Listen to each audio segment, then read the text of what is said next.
বলিউডের জনপ্রিয় অভিনেত্রী ও নৃত্যশিল্পী নুরা ফাতেহি আবারও আলোচনায় এসেছেন নারীবাদ নিয়ে তার পূর্ববর্তী এক মন্তব্যকে ঘিরে তৈরি হওয়া বিতর্কের ব্যাখ্যা দিতে গিয়ে। নারীবাদ সমাজকে ধ্বংস করছে, এ ধরনের বক্তব্যের কারণে সামাজিক যোগাযোগ মাধ্যমে ব্যাপক সমালোচনার মুখে পড়েছিলেন তিনি। তবে এবার সেই বিতর্কিত মন্তব্য নিয়ে বিস্তারিত ব্যাখ্যা দিয়েছেন নুরা। দাবি করেছেন তার বক্তব্যকে আংশিকভাবে উপস্থাপন করেই ভুল বুঝাবুঝির তৈরি করা হয়েছে।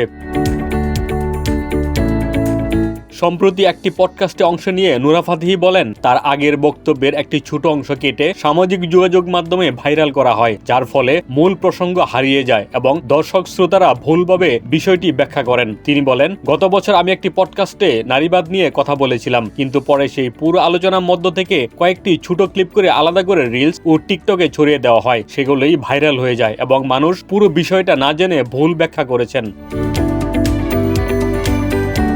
নুরা আরও জানান, তিনি কখনোই নারীবাদের বিরোধিতা করেননি, বরং তার মূল বক্তব্য ছিল সমাজে যে কোনো বিষয়কে চরম পর্যায়ে নিয়ে যাওয়া বা অতিরঞ্জিত ব্যাখ্যা দেওয়া ঠিক নয়। তার মতে যে কোনো সামাজিক ধারণার ক্ষেত্রে ভারসাম্য থাকা প্রয়োজন। নিজের পারিবারিক অভিজ্ঞতার প্রসঙ্গ টেনে নুরা বলেন, তিনি একজন সিঙ্গেল প্যারেন্টের সন্তান হিসেবে বড় হয়েছেন এবং সেখানে কোনো অভাববোধ করেননি। তবে একই সঙ্গে তিনি বিশ্বাস করেন একটি শিশুর জীবনে দুইজন অভিভাবকের উপস্থিতি অনেক ক্ষেত্রে গুরুত্বপূর্ণ ভূমিকা রাখতে পারে।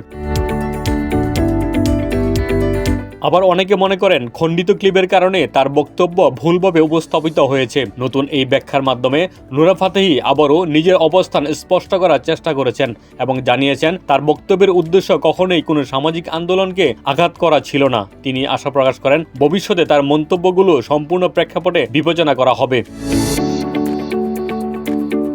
দিদারুল আকন্দ আলমগীর, বাংলা বাজার পত্রিকা।